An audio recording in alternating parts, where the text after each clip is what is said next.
तरह से अगर आपको लगता है कि ये डिस्कशन ठीक है, काफी फ्रेंडली माहौल में है और आपको इससे फायदा अगर होगा तो हम लोग इसको कंटिन्यू करेंगे, अदरवाइज रोकेंगे।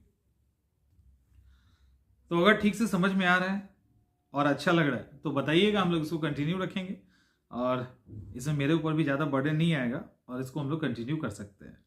अब बहुत सारे एडिटिंग और अलग अलग चीज़ों की डिमांड करोगे तो मुश्किल हो जाएगा। हाँ, यहाँ हम नोट डाउन करवा देंगे, इनफ करंट अफेयर्स होगा जो आपको चाहिए। और कई बार ऐसे बातचीत करने के दौरान बहुत सारी चीज़ें दिमाग के अंदर चली जाती है, तो हमारा इंटरेक्शन भी हो जाएगा। और अगर आप इसको लाइव चाहते हैं तो हम लोग लाइव भी कर सकते हैं। एक टाइम तय कर लेंगे, कभी आगे पीछे होगा तो मैसेज डाल दिया जाएगा कम्युनिटी के अंदर और हम लोग इसको लाइव भी कंटिन्यू कर लेंगे। हेलो चैंपियंस, कैसे हैं आप सब? हम लोग करंट अफेयर्स को डील करते हैं। कोशिश करेंगे कि डेली जो इंपॉर्टेंट करंट अफेयर्स है, जो अलग अलग तरह के न्यूज़पेपर के अंदर आएगा, और भी कई हैं, उसमें जो इंपॉर्टेंट होगा वो हम डिस्कस आपसे करवा देंगे। फॉर्मल तरीका कुछ भी नहीं, ठीक है? अभी जैसे अभी ठंड है तो आराम से बैठ के गपशप मारेंगे, आपको भी अच्छा लगेगा और मेरे ऊपर भी कोई खास बर्डन नहीं होगा। तो इस तरह से हम लोग डेली एक करंट अफेयर्स का डिस्कशन कर लेंगे, जिससे आप भी अपडेटेड होगे और जब आप करंट अफेयर्स जब भी पढ़ेंगे तो आपको याद करना आपके लिए आसान हो जाएगा, ठीक है? तो एक एक करके हम लोग देखते हैं और इसमें हम लोग डिटेल में चलेंगे, जो भी चीजें होंगी एक एक चीज को डिस्कस करेंगे। एक न्यूज आया है, उसमें एक अच्छा डाटा है। डाटा ये है कि 2011 से 2023 के बीच में जो माइग्रेशन का रेट है, माइग्रेशन यानी प्रवास करने वाला जो दर है, वो 9% कम हो गया है। इसके साथ ही जो प्रवासी हैं उसमें भी ये डाटा है कि मैक्सिमम यानी 75% के आसपास जो माइग्रेट करते थे वो अपने शहर के 500 किलोमीटर के दायरे में ही जा रहे हैं, यानी बहुत दूर ट्रेवल नहीं कर रहे हैं। एक तो ये आंकड़ा है। इसके अलावा कुछ और आंकड़ा ये है कि बिहार से सबसे ज्यादा जो माइग्रेट करते हैं, वो बिहार से जो सबसे ज्यादा जाते हैं किसी शहर में तो वो दिल्ली है। तेलंगाना से आंध्र प्रदेश, गुजरात वाले सबसे अधिक महाराष्ट्र जाते हैं और यूपी वाले भी दिल्ली जाते हैं। तो यूपी और दिल्ली वाले माइग्रेट करते हैं तो सबसे ज्यादा यूपी और बिहार वाले दिल्ली जाते हैं। आंकड़े की अगर हम बात करें तो आप हमारे साथ नोट भी कर सकते हैं, मैं बड़े आराम से आपको बताऊंगा, तो आप नोट डाउन कर सकते हो अगर चाहो तो। अब इसमें ये कहा गया है कि 2011 से 2023 के बीच में, यानी लगभग 12 साल में, प्रवासियों की संख्या जो माइग्रेट कर रहे थे उनकी संख्या लगभग 12% कमी है। और 2011 में के देश में जो प्रवासियों की संख्या थी, संख्या कितनी है नोट डाउन कर लीजिए, 45 यानी 45.57 करोड़ थी। कब? 2011 में। ये संख्या 2023 में घटकर 40.20 करोड़ हो गया है। इतनी संख्या कम हो गई है। और माइग्रेशन रेट की बात करें, अगर हम दर की बात करें, तो जो 2011 में 38% था, 38% था, वो घट करके 29 हो गया है, तो 9% रेट गिरा भी है। और 75% से ज्यादा जो माइग्रेशन है वो विद इन 500 किलोमीटर हो रहा है, यानी 500 किलोमीटर के दायरे में ही रह रहे हैं। ये सारी चीजें। अब सवाल ये उठता है कि ये आंकड़ा हमारे पास आया कहां से? ये आंकड़ा कहां से आया है? तो ये आंकड़ा जो प्रधानमंत्री की आर्थिक सलाहकार परिषद है, इन्होंने 2011 से 23 के बीच में, 2011 से 23-24 के बीच में अनरिजर्व रेलवे टिकट, अनारक्षित रेलवे टिकट, सैटेलाइट में रात से ली गई तस्वीरें, मोबाइल में जो रोमिंग रजिस्ट्रेशन है वो, और गैर कृषि भूमि का इस्तेमाल किया जा रहा है बैंक में जमा आंकड़े, इन सब के आधार पे माइग्रेशन का एक डाटा उन्होंने निकाला है। माइग्रेशन की अगर इस डाटा की हम बात करें तो जो बड़े मेट्रो सिटी हैं उसके पास जो सटा हुआ सब सिटी होता है, एक होता है नगर, एक होता है उपनगर। तो जो नगर है, जो मेट्रो सिटी है, उसके साइड में जो छोटे छोटे शहर होते हैं वहां पे प्रवासी ज्यादा जमा हो रहे हैं। लाइक दिल्ली के नजदीक गाजियाबाद, मुंबई के नजदीक ठाणे, चेन्नई के नजदीक कांचीपुरम, तो यहां पे ज्यादा लोग जमा हो रहे हैं। 2011 की तुलना में ट्राई का जो आंकड़ा है, तो यूजर्स की संख्या भी जो इस तरह की है मोबाइल को रोमिंग लोकेशन की, वो भी कमी है 6.67 के आसपास, तो इसको करने की जरूरत नहीं है। कुछ आंकड़ा जिसको आप नहीं भी लिखेंगे तो आपका काम चलेगा। 2011 से 2023 के बीच पीएम ग्रामीण सड़क योजना के तहत जो सड़क की लंबाई है वो 283% बढ़ गया है। लगभग 12.48 लाख किलोमीटर सड़क बन चुका है। माइग्रेशन रोकने का एक बड़ा कारण इसको भी कहा जा रहा है। जल जीवन मिशन के तहत अगस्त 2024 तक 11.82 करोड़ अतिरिक्त घरों में नल का जल पहुंचाया गया। ये भी एक अच्छा खासा डाटा है। 3G 4G कनेक्टिविटी बढ़ी है। तो ये सब वो कारण है जिसके कारण कहीं ना कहीं माइग्रेशन रुका है। और देखते हैं,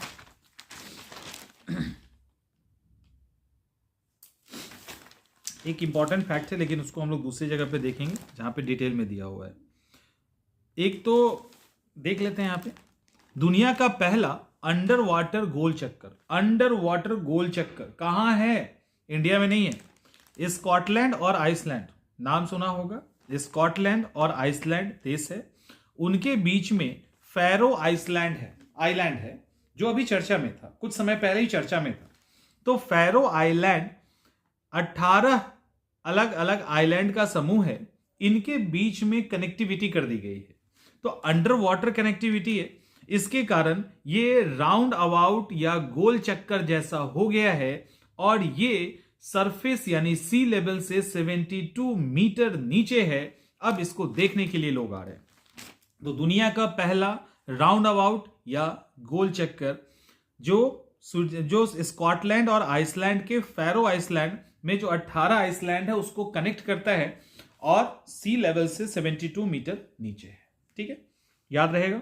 बीटा, बिहार का जो बीटा है वहां इंटरनेशनल एयरपोर्ट टर्मिनल 8 एकड़ में बनेगा और रूसी एजेंसी बनाएगी, ऐसा कहा गया है। डिटेल देख लेते हैं। वैसे बिहार का ये सबसे बड़ा एयरपोर्ट होगा जब ये बन जाएगा तब, लेकिन अभी ऑपरेशनल होने में इसको लगभग 7 साल तक लग सकता है। मतलब अभी 2 साल और लगेगा, 2 साल और लगेगा। और जो भी कंपनी को ये टेंडर दिया गया है वो अगले 7 साल तक उसको मेंटेन करेंगे, ये ऑब्लिगेशन है। बिहार का सबसे बड़ा एयरपोर्ट बनने वाला है।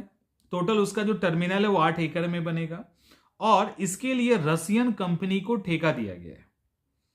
रसियन एजेंसी को इसका ठेका दिया गया है और उसका नाम है Vozrozhdenie. Russian company Vozrozhdenie Russian company है। इनको ज्वाइंट वेंचर के रूप में ठेका दिया गया है जिसमें भारत की JSCI एजेंसी है, दोनों ने मिलकर इसको काम किया है। तो ये फैक्ट है। और बिहार सरकार ने बीटा एयरपोर्ट अंतर्राष्ट्रीय एयरपोर्ट के लिए टोटल जो एरिया इन्होंने अधिकृत किया है वो 126.40 एकड़ लैंड का है, जिसमें 108 एकड़ एयरपोर्ट अथॉरिटी ऑफ इंडिया को दिया गया है और 18.40 एकड़ राज्य सरकार के द्वारा स्टेट हैंगर के लिए दिया गया है। स्टेट हैंगर क्या होता है? जो भी विमान कहीं पे रुकता है, जैसे पार्किंग होती है ना गाड़ियों की, तो जब विमान की पार्किंग होती है उसको हैंगर कहा जाता है। तो स्टेट ने अपने लिए 18.40 एकड़ का लैंड लिया है ताकि वहां पे अब उनके कन्वीनियंट जो भी होंगे उनका विमान वहां पे स्टे कर सकता है, उनकी पार्किंग हो सकती है। तो उसके लिए स्टेट हैंगर ये लोग स्पेशल अपना बनाएंगे। तो ये इंपॉर्टेंट है। 4 मंजिला टर्मिनल बनेगा, तो टर्मिनल ही 8 एकड़ में बन रहा है पूरा। 4 मंजिला टर्मिनल बनेगा, 2 एक्सलेटर होंगे जो स्पेशल होगा, ऐसे करके सारी सिस्टम में दी गई है। और रनवे की जो लंबाई है उसको भी बढ़ाने की बात चल रही है। 8000 फीट से बढ़ा के 12000 फीट करना है ताकि किसी भी मौसम में किसी भी तरह का विमान, वो एयरबस या कोई भी हो, वो आराम से लैंड कर सके। ठंड से 2 लोगों की डेथ हो गई है, ये नहीं बताएंगे, ये आपके जानने के लायक खबर नहीं है। हाँ, बिहार का एक न्यूज है। बिहार में पहली बार LNGP हड्डी हॉस्पिटल आपको पता है दुनिया का, बिहार, इंडिया का दूसरा बड़ा जो गुड़गांव का हड्डी हॉस्पिटल है, उसके बाद दूसरा बड़ा हॉस्पिटल है। अब इसके अंदर आर्टिफिशियल हाथ, पैर, क्लीपर ये सब बनाया जाएगा, जिसके कारण कॉस्टिंग कम आएगी। और कहाँ पे है? तो पटना में है, पटना में है। तो इस तरह से हम लोग जब बातचीत करके करंट अफेयर्स को समाप्त करेंगे ना, तो वो आसान हो जाएगा। यूपीएससी पीटी एग्जाम को लेकर भी बात की गई है, जिसको हम लोग रोज देख ही रहे हैं। मैं कोशिश करूंगा थोड़ा पहले करवा देने का, ठंड बहुत ज्यादा है ना।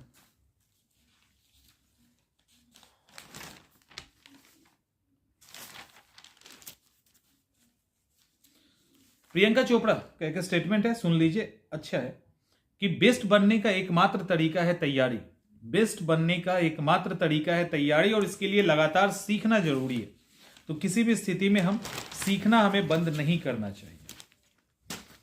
इंपॉर्टेंट क्वेश्चन है, सुन लो अच्छे से। 2 सवाल है, 3 सवाल है एक्चुअली में, 3 है, और तीनों जो है वो खेल से रिलेटेड है। पहला इंग्लैंड के 17 साल के डार्ट्स खिलाड़ी, डार्ट्स क्या होता है? डार्ट्स होता है जो गोल राउंड होता है, उस पर आपको सेंटर में मारना होता है। तो वही डार्ट्स खिलाड़ी ल्यूक लिटलर, लिख लीजिए, ल्यूक लिटलर। ये क्वेश्चन इंपॉर्टेंट है, जो भी इस तरह के एग्जामिनेशन होंगे, स्टैंडर्ड तो आपको पता ही है। तो ल्यूक लिटलर 17 साल के इंग्लैंड के खिलाड़ी हैं, और डॉट्स खिलाड़ी के रूप में ये वर्ल्ड का सबसे युवा चैंपियन बन गया है, सबसे युवा, 17 साल के एज में ही।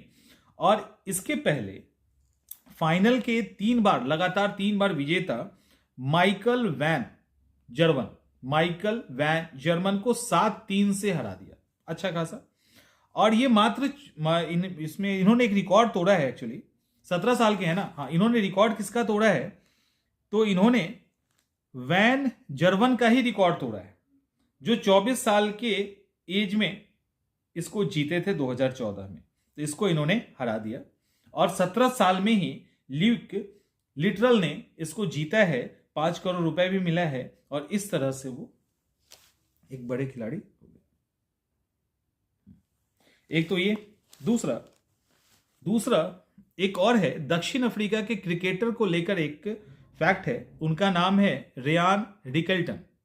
रेयान रिकेल्टन ने दक्षिण अफ्रीका के लिए रिकॉर्ड बनाया है। साउथ अफ्रीका के लिए दोहरा शतक बनाने वाले, या दोहरा शतक में सबसे अधिक रन बनाने वाले तो इकलौता हो गए, और दोहरा शतक बनाने वाले 9 साल में पहले अफ्रीकी हैं। इसके पीछे कारण यह है कि 2016 में हाशिम अमला ने, ठीक है, 2016 में हाशिम अमला ने, मैं अभी बता दूंगा, शायद 205 रन बनाया था। तो एक तो ये, और इन्होंने 259 रन बना दिया। एक तो 9 साल की गैप के बाद किसी दक्षिण अफ्रीका के खिलाड़ी ने दोहरा शतक बनाया है, और वो नाम है रेयान रिकेल्टन का, और इन्होंने पाकिस्तान के खिलाफ ये स्कोर बनाया है। अभी पाकिस्तान अफ्रीका के बीच में जो टेस्ट चल रहा है उसमें इन्होंने बनाया है। तो ये इंपॉर्टेंट है, तो इसको याद रखिएगा। इसके बाद एक और वी गुगेस तो याद रहेगा ही, भारत रत्न। अभी डी गुगेस या भारत रत्न, अभी देखिए चेस में 9 साल की शर्वानिका सबसे युवा महिला कैंडिडेट मास्टर बन गई है। इनको ट्रेनिंग देने वाला कोई और नहीं, मतलब ट्रेनिंग पहले तो इन्होंने लिया, अब जो ये गुकेश हैं इन्हीं के कोच से वो सीख रही हैं। आइए इनके बारे में जानते हैं, कहाँ की हैं। सबसे पहले तमिलनाडु की है, 9 साल की है मात्र, और शर्वानिका सबसे कम उम्र के कैंडिडेट मास्टर का खिताब जीता है, और ये एक रिकॉर्ड है, ये एक इतिहास है।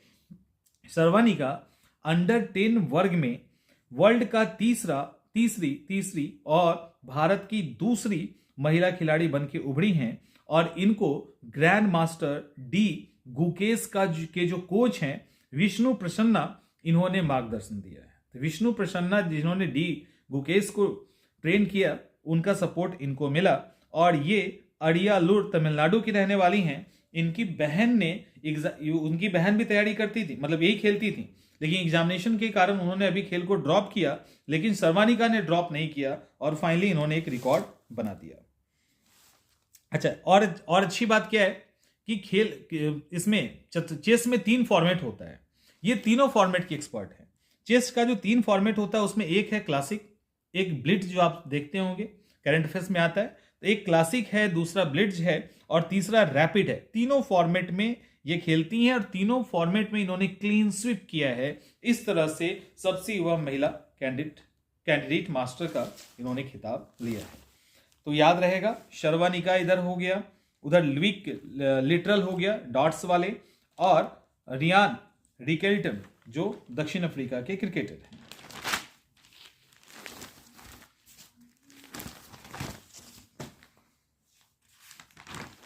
और देखते हैं कुछ अलग फैक्ट्स क्या है।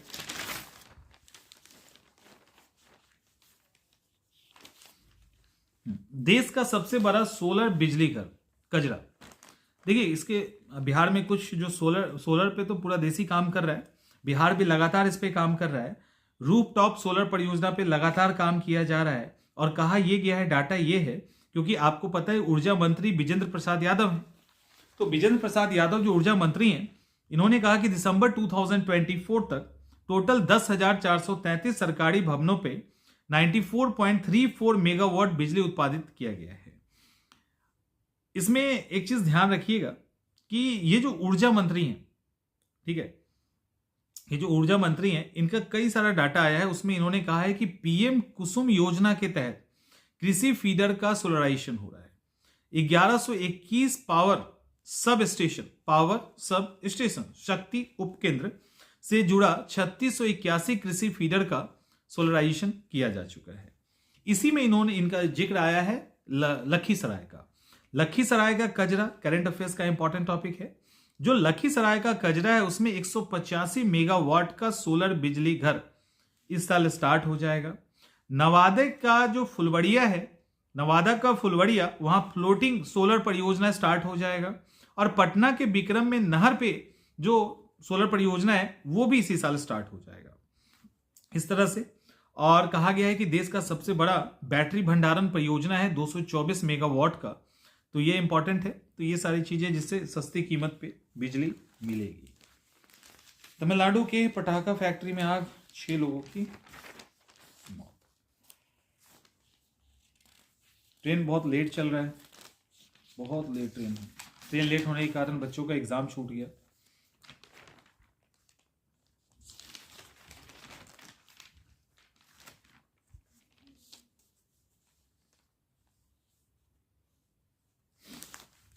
याद कर लीजिए, बिहार को लेकर फैक्ट है कि जो सीता कुंड है पूर्वी चंपारण में है, उसका पुनर्विकास होगा।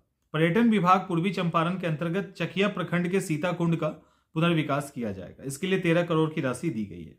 तो एक तो पूर्वी चंपारण चकिया जो वहां का फेमस जगह है, और वहां पे सीता कुंड, उसको पूरा डिजाइन नया दिया जाएगा और नए तरीके से इसको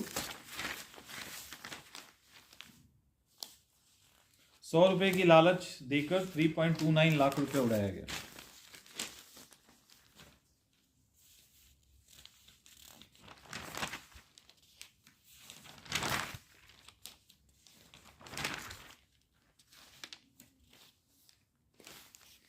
चलिए, इंपॉर्टेंट फैक्ट है, इसको ध्यान रखिएगा।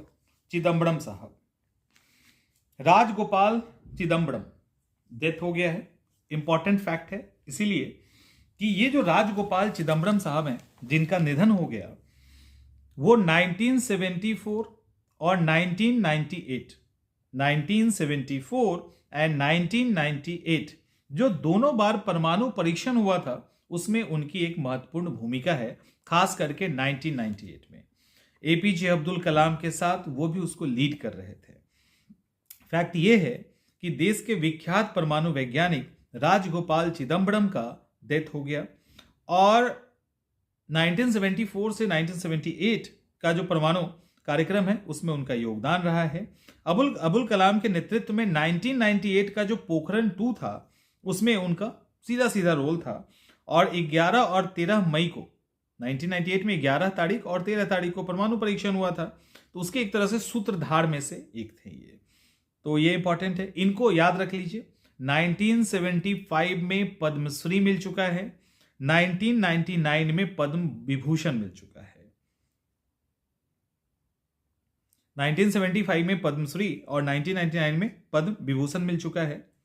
डॉक्टरेट कई यूनिवर्सिटी ने उनको दिया है और इनका जन्म 1936 में मद्रास में हुआ था और आगे इन्होंने देश के लिए बहुत कुछ किया। तो ये तो एक हो गया, मैंने भी बताया था ना। हाँ ठीक है, हसीम अमला दक्षिण अफ्रीका को लेकर जो हमने आपको बताया था, रियान रिकेल्टन जिन्होंने 259 रन बनाया। इसके पहले हसीम अमला ने बनाया था। तो हसीम अमला ने जब बनाया था 2016 में तो 205 रन बनाए थे। तो जो फैक्ट बताया था वही है। एक और फैक्ट है जो इंपॉर्टेंट है, वो है देवजीत सैकिया। ये जो देवजीत सैकिया हैं वो बीसीसीआई के सचिव बनेंगे। तो देवजीत सैकिया ने बीसीसीआई भारतीय क्रिकेट बोर्ड के सचिव पद के लिए नॉमिनेशन डाला है। दूसरा एक और नाम है, तो देवजीत सैकिया डाल लीजिए, बीसीसीआई के नए सचिव बनेंगे, सेक्रेटरी बनेंगे। और दूसरा नाम है प्रभतेज भाटिया। ये जो प्रभतेज भाटिया हैं ये कोषाध्यक्ष बनेंगे, ट्रेजरर बनेंगे, खजांची बनेंगे।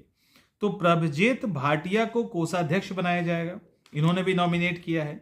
अब कहोगे कि क्या यही बनेंगे, तो दोनों यही बनेंगे क्योंकि निर्विरोध नॉमिनेशन है, कोई इनके अगेंस्ट में है नहीं। तो आगे देवजीत सैकिया बीसीसीआई के सचिव बन रहे हैं और प्रभजीत भाटिया कोषाध्यक्ष बनेंगे। एक्चुअली प्रभजीत भाटिया छत्तीसगढ़ राज्य क्रिकेट संघ के कोषाध्यक्ष पद पे मतलब से हैं और ये आशीष सोलार की जगह आ रहे हैं, जो आशीष सोलार महाराष्ट्र सरकार में कैबिनेट मंत्री बन गए हैं। उनसे हम लोग को कुछ लेना देना नहीं है, यही फैक्ट है जो याद रखिएगा। चिदम्बरम हो गया, इसमें भी न्यूक्लियर साइंटिस्ट के बारे में बोला गया है। I know secrets, the scientist who took India out of the nuclear cold, उन्हीं की बात की गई है।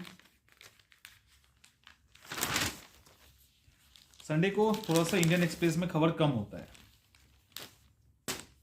चादर चढ़ाने की खबर है, किरण रिजिजू मोइनुद्दीन चिश्ती की दरगाह अजमेर शरीफ में चादर चढ़ाए हैं। सरकार की तरफ से हर साल जाता है, सरकार की तरफ से हर साल जाता है।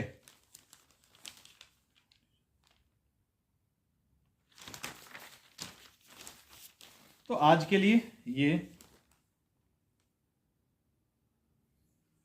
एक इंपॉर्टेंट है कि जो बाइडेन है ना, बाइडेन लिखा है headline, Biden to ban new oil drilling over vast area of US Atlantic Pacific waters. ठीक है, तो इन्होंने अभी क्या किया, यूएस प्रेसिडेंट जो बाइडेन ने एक नया रूल सेट किया है जिसके तहत जो new offshore oil and gas development है उसको उन्होंने कहीं ना कहीं चेक एंड बैलेंस करने की कोशिश की है। तो ये इंपॉर्टेंट है इसको लेकर। और यहां पे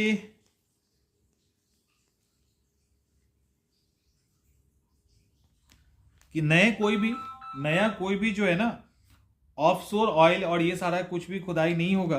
the ban to be announced on Monday rules out the scale of drilling right in stretches of the Atlantic and Pacific Ocean. दोनों ही के बारे में कहा गया है कि वहां पे न्यू जो ड्रिल है अभी नहीं होगी, क्योंकि इनको ये लग रहा है कि इससे ज्यादा, एक तो विरोध लगातार हो ही रहा था और इनको लग रहा है कि इससे ज्यादा एनवायरमेंट को नुकसान पहुंचेगा। तो इस पे एक वास्ट स्टडी करने के बाद ही फिर आगे जाके इस बैन को रिलीज करेंगे या कंटिन्यू रखेंगे। हस मनी केस, ट्रंप को जेल हो सकता है ऐसा बताया गया है।